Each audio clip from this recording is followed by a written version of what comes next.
Welcome to the High Ground Podcast. I'm Stevie, And Callum. and today we are looking at Indiana Jones and the Last Crusade, the opening scene breakdown. So, if you're going to watch it with us, we're going to put it on and we're going to do a little bit of a watch along. So, if you want to join in, what we're looking at is from the start to 11 minutes 48 seconds, which is the whole opening with the hat. Yeah. Yeah. Which has got to be, I'm going to say it now, which is one of the greatest musical cues in Indiana Jones, and it's one of my favourite wipes. Yeah. Which, so if you're going to play along with us, I'm going to say 3, 2, and 1. Paramount logo. Now, this is one thing I am actually going to miss about when Disney do Indy 5. Yeah. It's really weird seeing the castle up here, isn't it? Yeah. Unless Paramount got nothing to do. No, I read somewhere that this is. They're too busy making Star Trek. Yeah. Well, fair play to them. I mean, you know what? This is one thing, one film that I think, with time is when it came out, we knew that at the start that River Phoenix was young Indiana Jones, but now, it is history. I mean, we're talking definitely. 31 years, 89. Yeah, that's scary. 32. No. And so now people will be watching this, and I think this is where this benefits with time, because you think it's Indiana Jones, that you don't realize that's Indiana Jones. Yeah. But like I said, at the time you knew, but it's beautifully shot, and you got back to the traditional font that they used from Raiders. Yeah. After the big in-your-face Temple of Doom. Yeah, the big red, massive letters. Yeah. Sean Connery as Professor Henry Jones. Yeah. He's a great. He is. I must admit, one of the things about this film, we'll probably say this for full commentary, is the relationship between him and Harrison Ford. Yeah. This is so good. I mean, Indy was always meant to be, because Steven Spielberg wanted to do a James Bond film at the time, and this was his Indiana Jones, his James Bond. Yeah. And who else could be Indiana Jones' father other than the original James Bond? Well, yeah. I love this, because you just, like I said, with time now, because I tried to watch this try watching this, not knowing what was going on to it, and it is actually a really good reveal. Yeah. You kind of get Stranger Things vibes. Yeah. Because they're like the fat kid and I don't know, actually, it is yours in the nerd. He's cool, but he's still nerd. Speaking of cool nerds. Yeah. George Lucas. I mean, come on. Everyone knows George Lucas for Star Wars and Indiana Jones, but DHX 1138. Yeah. Oh yeah. He's more than just. Star Wars. Yeah. There's quite a lot of Star Wars crew on this. Yeah. Robert Watts. I think as well. John Williams. Yeah, of course. Harrison Ford. Yeah. But is all the special effects guys the same? It'll be Ireland, yeah. I'm not sure. It's Ireland at the time, post Star Wars, so it'll be anyone that didn't go to Ghostbusters. Yeah. Oh yeah. And that was Richard Edmonds. Yeah. I love this. You see the fedora. You see fedora, and you think it's Indiana Jones until the reveal. It's a good little fake out. It is. Because what you think you know. They play with that in Kingdom as well, don't they? With the shadow when you pick up the hat. Yeah. I know that is him. But... Boom! Now you find out when you say Indy the first time, and you realise it's the young Indy. I just think that's superb. I mean, like going into this. Out in Utah 1914, we've waited about 4 minutes into the film to find out the timeline. So they're actually playing with expectations, because you do think that Fedora is Indiana Jones. Yeah. And it's also now setting up. I mean, you could literally play this whole sequence before Raiders. Yeah. Because it sets up the character of Indiana. Or if we're going to do it in timeline before Temple of Doom, because Temple of Doom Raiders Crusade in the timeline. So for all those, if this is your first podcast, Temple of Doom, Phantom Menace wasn't George Lucas's first. Pretty cool. No, it wasn't. No. It's also, I think you pointed out,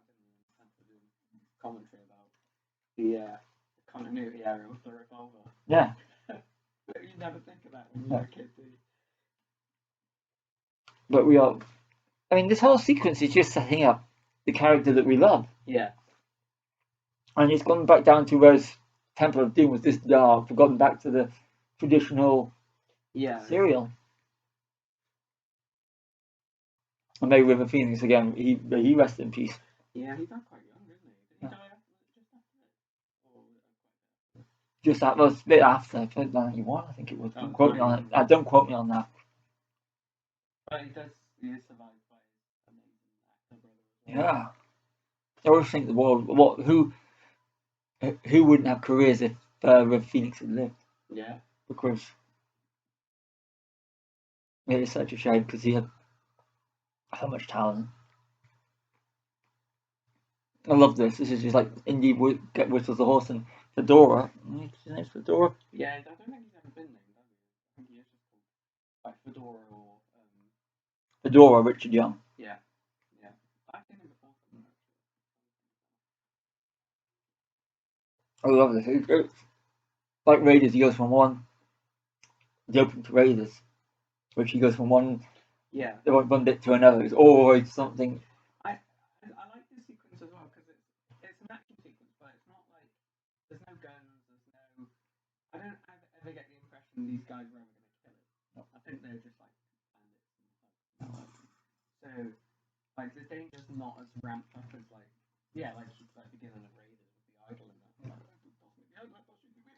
But I like this scene because it's just sort of like ambling along. You've got the musical and cues, and I like the sort of side-on view of the train as you move along it. And of course, we've got the origin for the scar coming up. Oh yeah. And the whip. And the snakes, because he pulls the snake earlier in the scene. He pulled the snake out from his friend. Yeah. And now he falls into the snake, and it's like this is why Indiana Jones sets it up. It is good, actually. I mean, this is. I mean, you look at the editing; it's not like as fast paced as what we get now, and this is. It's quite holding on a lot of shots, isn't it? Yeah. And it's something that a lot of modern film stuff probably overactive. Yeah. I think people have a shorter attention span. So. Yeah. Or I think also because of CG and because of digital editing, sort of if there's an action sequence, it's cheaper to have the actor learn some sort of some sort of choreography, and then just quickly edit around it to show that they aren't that capable as a stuntman.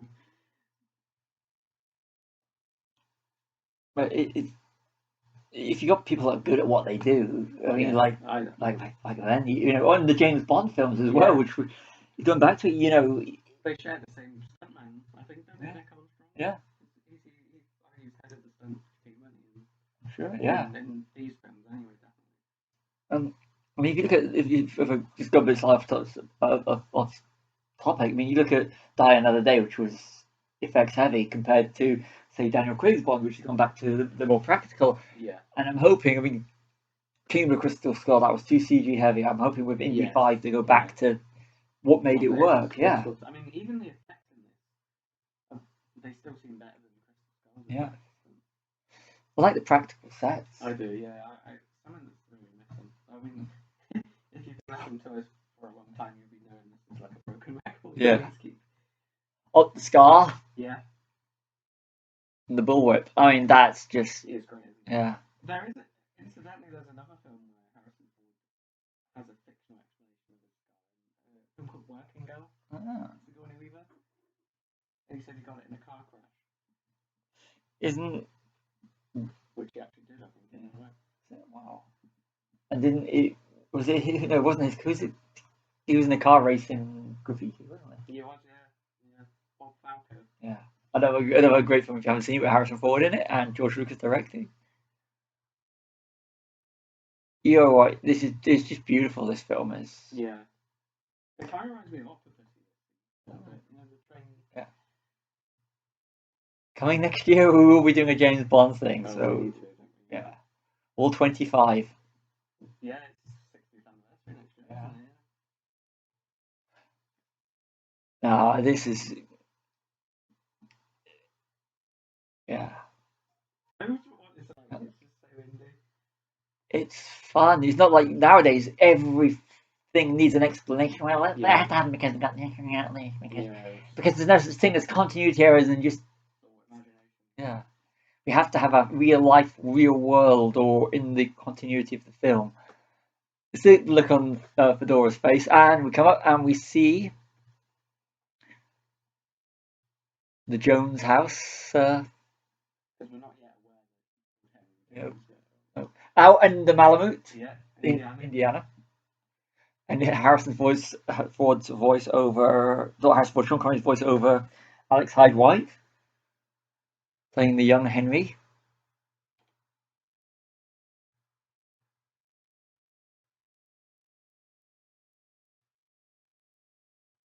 It's another sort of like a foreshadowing that he's not very paternal to his son. And you got him working on his Grail diary. Yeah. So we are actually setting up the film in this one sequence where Indy comes of age and his dad's just still working for the Grail. Yeah. And it explains the scene in the Zeppelin a bit later. Yeah, that's quite a good scene. And Indiana can't keep an artifact because someone else always wants it. There's always a bell. I love it. I love this whole little sequence now. You lost to the kid doesn't mean you have to like it. Yeah. See, that is. It's something they knew, isn't it? Yeah. It even's got the whole speech pattern of Harrison. And of course you got the villain, the Panama hat. Come up with really invented names. Young Panama hat. I don't think they. I love this, and this is you can't do better than this when it comes to hand goes down with a hat. Yeah. Boom, straight up, and that's the scene over. So that's it's so good. 11 minutes 48 seconds worth of just pure. Even the laugh. Yeah. We're back And the musical cues. Yeah. We just want to say we did this breakdown silent because of copyright. Not like we need the sound on there. Oh god, these are one of these films we kind of like since we started doing this whole celebration of 40 years of Indiana Jones. It's just giving us an excuse to sit down and watch them. And it's just I just think it's superb. But it's also showcased how they are, like you were saying earlier, they are really timeless. But you can watch them now and they don't seem a bit outdated at all. I mean, maybe it's having to do maybe a little bit because of the racial stuff, but like you say, it's supposed to be a serial, so those attitudes existed at the time we had series. So, but yeah, no, I mean, this one's the perfect example, isn't it? Like, it's the one I always remember as a kid. For some reason, I don't know why. I mean, I always remember Raiders as well, but it's like the Empire, I think. I'm gonna have to disagree with you on that. You must be wrong then. No. For me, when as a child, I think it's because I was really exposed, was 50's Temple of Doom was the first one, which is the darker one. But Raiders is the fun one. Temple of Doom is the darker one for me. But this is the grown-up one. Yeah, it's a little bit better. Yeah, this one to me represents the growing. It's sort of like not just because it's always had that more adult themes to it. Estrangement from his father. Which is a Spielberg special. Yeah. I think does that a lot in this film. Reconciliations, lost time, and this is. It's weird to think it's like 4 years later, 93, or 4 years later. Spielberg is using the Nazis as a foil for the film. Then 4 years later, he releases a film in which shows what real monsters they were, and it showcases how great of a filmmaker he is. And it sort of goes back on itself by showing you why you can use them as villains, that you can do whatever you want to. Yeah.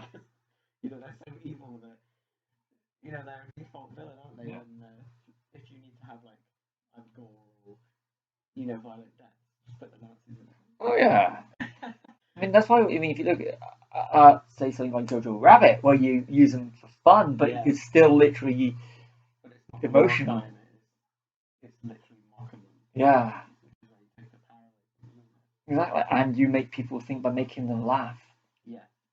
Yeah. No, you do. So it's, but, and they are the perfect villains for Indiana Jones. Yeah. They are, and because if you look at this with Temple of Doom, where they had the Thuggee, or Kingdom of the Crystal Skull, which was the Russians, Yeah. they just don't work where there's Don't something that's seem grounded. right. It don't feel right, does No. it? It's just sort of. You know, Hitler looking for artifacts. I mean, they'd even do the same thing with Captain America: The First Avenger. Yeah, with Hydra. Yeah, I think it was quite a well-known thing that Hitler was into. I can't remember. It's actually Hellboy does it as well. It's yeah, and if you do think, okay, it's their power. Yeah, it's brilliant. If anyone's offended by, if any of them are offended by that, yeah, good. Well, then you're a Nazi. Yeah, good. But I always maintain that you know, I know we're going off the subject from the opening sequence, but that these are the yeah. Sorry, I've been dead at all. So it's yeah. I've, Going back to go back on subject. Sorry about it. I apologise for my listeners, but yeah, you know, if you think about it, you look at Raiders of the Lost Ark, the opening. Yeah. Indiana Jones finding something finding something of significant, of historical significance, just to have it taken away, just for him to get it back. Yeah, it's like the classic reversal of fortune. Yeah. That you always get with the hero. A lot of great sort of old, you know, I'm not old, I hate to say old, but a lot of great sort of 80s films have that sort of plot, doesn't it? You know, something taken away and return. But yeah, and the opening sequence for that's perfect as well, isn't it? Yeah. I think even maybe a bit more perfect because you have to sort of contextualize that as saying like, well, we've never seen Indiana Jones before, so who's this? Yeah. And they do that perfectly as well. But it's even more like this is who is Indiana Jones in the sense of we know who he is, but who was he? Yeah. And like you say, it's a bit more adult this one, so his childhood does play a factor in it. And it's the defining moments of his life in getting the Cross of Coronado. Yeah. It is. A lot of people use, as I was about to say, a lot of people use Star Wars as like being the film that got them to do things. Yeah. And I think with Indiana Jones, especially, not so much Temple of Doom, but with Crusade and Raiders, Raiders, I mean, this is the whole thing why we're doing these celebration of Indiana Jones. Raiders of the Lost Ark and Indiana Jones as a character is as important as any of the original 3 Star Wars movies. Of course it is, yeah. I think it's overlooked almost, isn't it? Just because, you know, most people will say, oh, Han Solo's in it, not Indiana Jones and Star Wars. Or Spielberg's, because you got between Star Wars, you've got Jaws. Yeah. Sorry, Book. You know, you could say Book anything. Jaws. You got I thought because 82 was E.T. You got Jaws and E.T. with Star Wars and Empire in the middle. Yeah. Oh yeah, and Close Encounters to a lesser degree, but Indiana Jones is in between. Raiders of the Lost Ark is in between, and if you go up to 89, where there's no Star Wars, you know, and Spielberg's this is Spielberg's now, a big franchise. Yeah. I mean, other than until, of course, you got in '93, you've got Schindler's List and this Jurassic Park. So what you have here is, but yeah, I mean, Indy was done. This one was done on a 48 million budget, and it generated 474 million US dollars at the world box office. And other than, of course, Kingdom of the Crystal Skull, it is the highest grossing Indiana Jones film. But if you adjust it for inflation, it would probably still be. Yeah. But so yeah, I just think it sets this as an opening is yeah.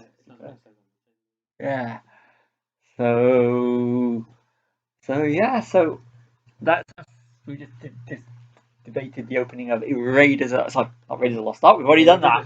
We have done that. Indiana Jones and the Last Crusade. The opening scene. I hope you enjoyed this and listened along. You got any last things you'd like to say? sort of, I don't know, it's like, it's one of those openings I always remember from my childhood, so they've done their job if I still remember it, haven't they? So, yeah.